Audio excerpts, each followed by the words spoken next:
दिल्ली से बड़ी खबर है। जेएनयू में आई लव मोहम्मद के पोस्टर लगे हैं, दीवारों पर लिखा आई लव मोहम्मद। छात्र संघ चुनाव से पहले पोस्टर लगाया गया। 4 नवंबर को जेएनयू में छात्र संघ चुनाव है। इस वक्त की बड़ी खबर, दीवारों पर लिखा गया I love Mohammad. I love Mohammad को लेकर देश के कई शहरों में विवाद की तस्वीरें सामने आई थी। बरेली में बवाल और हिंसा की तस्वीरें सामने आई और अब जेएनयू में आई लव मोहम्मद के पोस्टर लिखे गए हैं, दीवारों पर लिखा गया है, पोस्टर लगाया गया है। तस्वीरें आप देख रहे हैं जेएनयू की दीवारों पर किस तरह से छात्र संघ चुनाव से पहले आई लव मोहम्मद का पोस्टर जो है वो चस्पा किया गया है।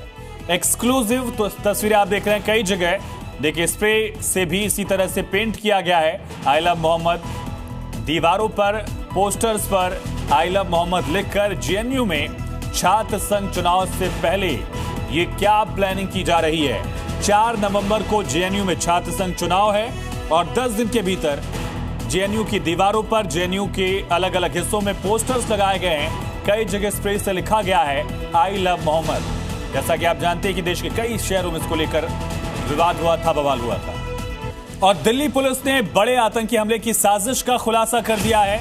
दिल्ली पुलिस स्पेशल सेल ने आईएसआईएस के एक मॉड्यूल का भंडाफोड़ किया और 2 संदिग्ध आतंकवादियों को गिरफ्तार किया।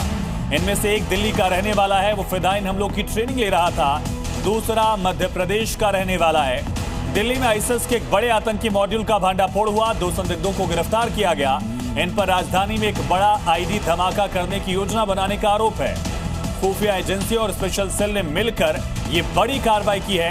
बाकायदा दिल्ली पुलिस की तरफ से प्रेस कॉन्फ्रेंस में इसकी जानकारी साझा की गई कि किस तरह से आईडी बना रहे थे ये। दोनों आतंकी गिरफ्तार किए गए। आईएसआईएस मॉड्यूल का खुलासा करते हुए एक आतंकी को दिल्ली से गिरफ्तार किया गया, दूसरे आतंकी को गिरफ्तार किया गया भोपाल से। फिदायीन हमले की तैयारी कर रहे थे, आत्मघाती हमले की ट्रेनिंग ये ले चुके थे और पुलिस के मुताबिक इन दोनों से पूछताछ की जा रही है। तो गिरफ्तार किए गए दोनों आरोपी फिदायीन यानी कि आत्मघाती हमलों के लिए ट्रेनिंग ले चुके थे और पुलिस के मुताबिक वो अपनी योजना को अंजाम देने के बहुत करीब पहुंच गए थे। ये साजिश कैसे रची जा रही थी आपको ग्राफिक्स के जरिए समझाते हैं। दरअसल लैपटॉप और घड़ी से एक आईडी बनाने की तैयारी चल रही थी और दिवाली पर ही धमाका करने की इनकी प्लानिंग थी। टारगेट पर साउथ दिल्ली का एक मॉल बताया जा रहा है। साउथ दिल्ली के मॉल पार्क की रेकी भी इन लोगों ने कर ली थी। इन दोनों आतंकियों ने कुछ जगहों की रेकी की। आतंकियों ने भीड़ भाड़ वाली जगहों की रेकी की, उनको चुना था। जहां ब्लास्ट करने वाले थे वहां की फोटोज भी इनसे बरामद की गई है, पिक्चर्स भी इनसे मिली है।